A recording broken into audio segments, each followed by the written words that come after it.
I think Southgate will say it. Honestly, I'm sort of trying to think what he'll say. I think he'll say we're through. I think he'll say we're through, but we can.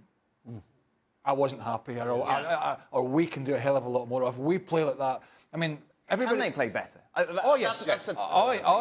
They can. They can't play like a manner in which the French will play, or in a manner in which Brazil will play, but they can play a damn sight better than that.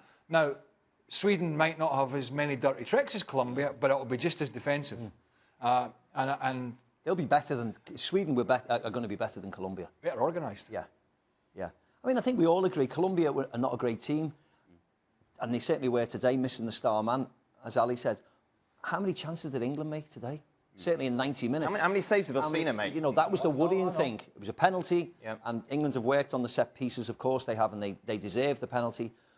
But I was thinking, you know, where's the chances? Where's the people getting round the back? So why not? What's the issue? Well, are they scared? Is the sideway pass easier? Well, I thought they need to get more confident, because I thought that certainly in the first half, and then they got the goal.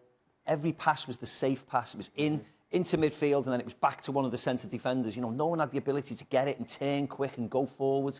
You know, John Stones was trying to play nice balls through, and I thought he had a decent game. You know, he was trying to play balls through all the time, but if it's just getting bounced back to him or bounced back to Maguire, it's like...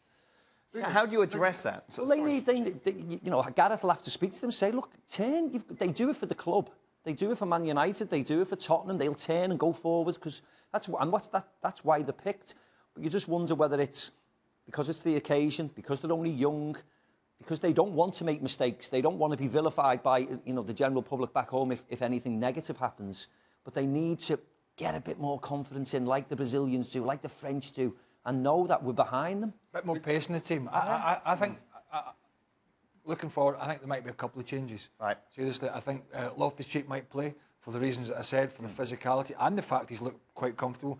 And I get for Ali. Yep. And I think there could be another one where I think Sterling might go into a wider position or drop a little deeper. I think possibly Rashford might come in and they might juggle it around a little to go for his pace, because if Kane is dropping a little deeper, he's very good at spinning in behind. So I think we might see a couple of, at least one, if not two, personnel changes for England for the Sweden game, based on what he saw tonight over the 90 minutes. I think that's the thing. England can't go through the middle. We saw that, we've spoken about that. Maybe it is going wide. You've got players like Rashford, like Sterling, who are very good one-on-one. Yeah. Now, whether beating Sweden is by getting players down the byline and crossing is another point that Gareth Southgate has to figure out.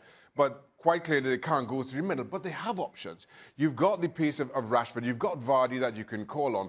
There are ways that I think that England can get by their deficiencies in midfield and still create more than enough opportunities and give Sweden more than enough to worry How about. many times has an English player, because England on penalties, you know better than me, Mark, England on penalties it's been a shocker, isn't it? How many times has a player missed a penalty, and it was Jordan Henderson's turn tonight, and it's been Chrissy Waddle, and it's been Stuart Pearce, and it's been Gareth Southgate himself, and the goalkeeper, or whatever reason, not been able to bail him out. And tonight, young Pickford... Yep. He's been criticised in some quarters, hasn't he? Well, an absolute opportune and needed time, pulled out a great save just to bail England out, but more importantly, bail Jordan Henderson out. You're our laws expert. You're allowed to do the old wobbly crossbar. Yeah. That's allowed? That's no problem at all. You can stand on the line and do whatever you want. Do the what? The old wobbly crossbar job. That's what Jordan was up to, wasn't he? But that's allowed? That's not a problem at all. That's okay? That's not a problem at all. Oh. How would you rank England of the 8 teams that are left? They're down there with Russia? No, I think higher than Russia, and to be honest, higher than Sweden as well. But when we talk about the options that England has going forward, and we think about England passing sideways and back, I just don't see the personnel of a guy who's actually able to pick that pass, right. The one going forward, the through ball that puts somebody in a 1v1 situation. So even if you have the runners in front of you, that service has to come from somebody.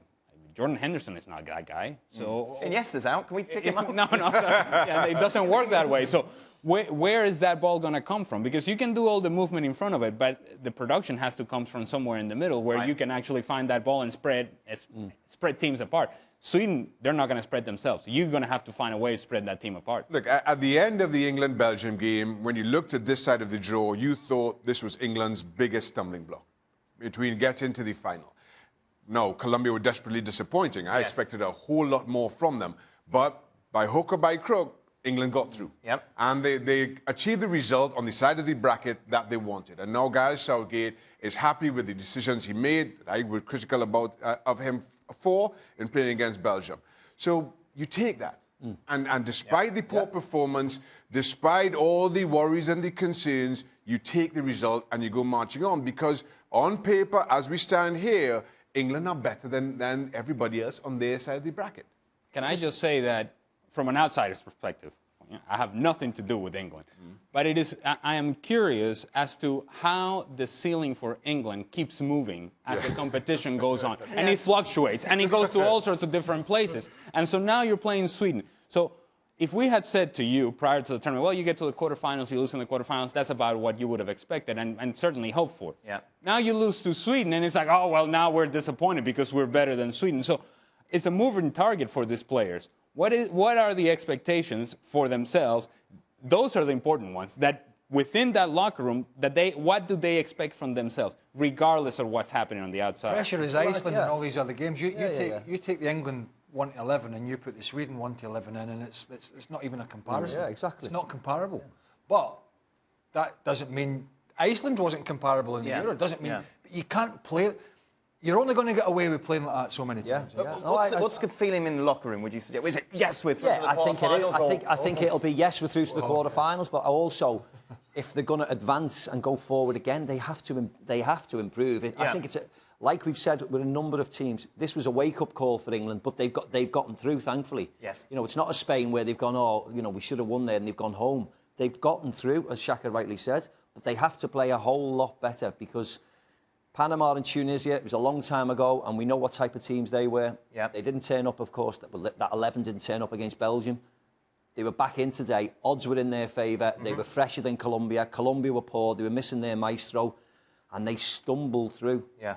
They cannot afford to stumble against Sweden. And if they get away with it against Sweden, someone will knock them out. So regardless of getting to the quarters or the semis, if they keep on playing, someone will beat them.